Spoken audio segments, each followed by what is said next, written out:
کریم صلی اللہ علیہ وآلہ وسلم نے ارشاد فرمایا، بے شک اللہ تعالیٰ تمہاری صورتوں کو اور تمہارے اموال کو نہیں دیکھتا، کون کتنا مالدار ہے، کس کی شکل کیسی ہے، وہ اسے نہیں دیکھتا، وہ تمہارے دلوں کو دیکھتا ہے اور تمہارے عملوں کو دیکھتا ہے۔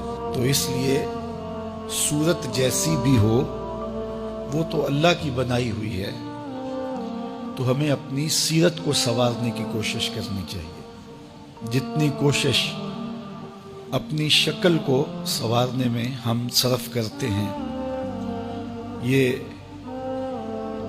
رنگ گورا کرنے والی کریمیں اس وقت جتنی زیادہ فروخت ہو رہی ہیں، ہر شخص اس چکر میں ہے کہ میں اچھا بھلا دکھائی دوں صورت سے، شکل سے، لیکن رب چاہتا ہے کہ میرے بندے کی سیرت اچھی ہو، رنگ بلالی بھی ہو، لیکن صورت کی بجائے سیرت کی طرف توجہ دینے کی ضرورت ہے۔ حضرت باہو نے بھی کہا تھا کہ دل کالے نالوں منہ کالا چنگا، جے کو یہ رمز پچھانے ہو۔ تو اصل بات دل کی پاکیزگی کی ہے، دل کی طہارت کی ہے۔ مالدار بننے کے لیے 18 گھنٹے بھی ہم کام کرتے ہیں کہ مال زیادہ ہو جائے، اور اعمال اگر ہم مسجد میں نماز پڑھنے کے لیے آ بھی جائیں تو اعمال کو سنوارنے کی طرف توجہ ہماری نہیں ہوتی ہے۔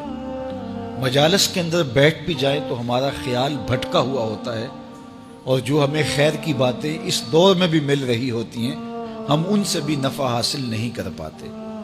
تو اس لیے ہمیں ظاہر سنوارنے کی بجائے من سنوارنے کی تلقین کی گئی ہے۔ حضور فرماتے ہیں، رب ارشاد فرماتا ہے کہ میں شریک ٹھہرانے والوں کے شرک سے بے نیاز ہوں۔ جس نے کوئی عمل کیا جس عمل میں اس نے میرے ساتھ کسی اور کو شریک کیا، تو میں اس کو بھی اور اس کے عمل کو بھی اور اس کے شرک کو بھی ترک کرتا ہوں، چھوڑتا ہوں۔ وہ جانے اس کا عمل جانے۔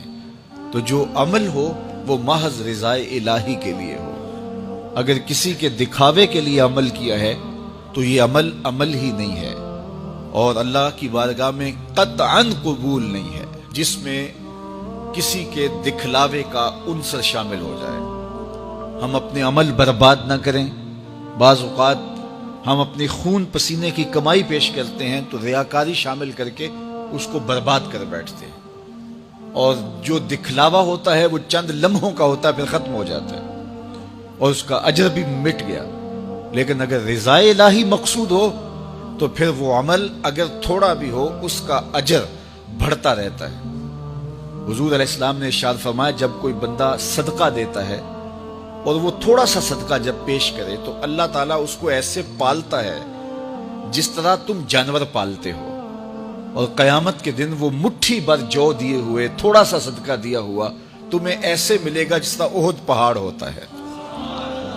تو وہ تو بڑھتا رہے گا، پلتا رہے گا، لیکن جس میں شرک شامل ہو گیا تو وہ بڑا عمل بھی ہوا تو وہ عمل قابل قبول ہی نہیں ہے۔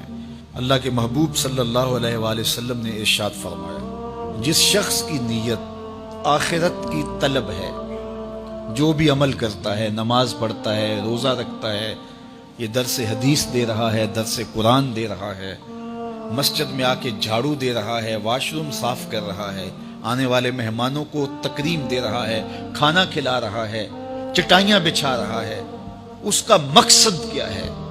آخرت کی طلب۔ جو بھی وہ کام کرتا ہے اچھائی کا، نیکی کا، اس کا مقصد کیا ہے؟ طلب الآخرہ۔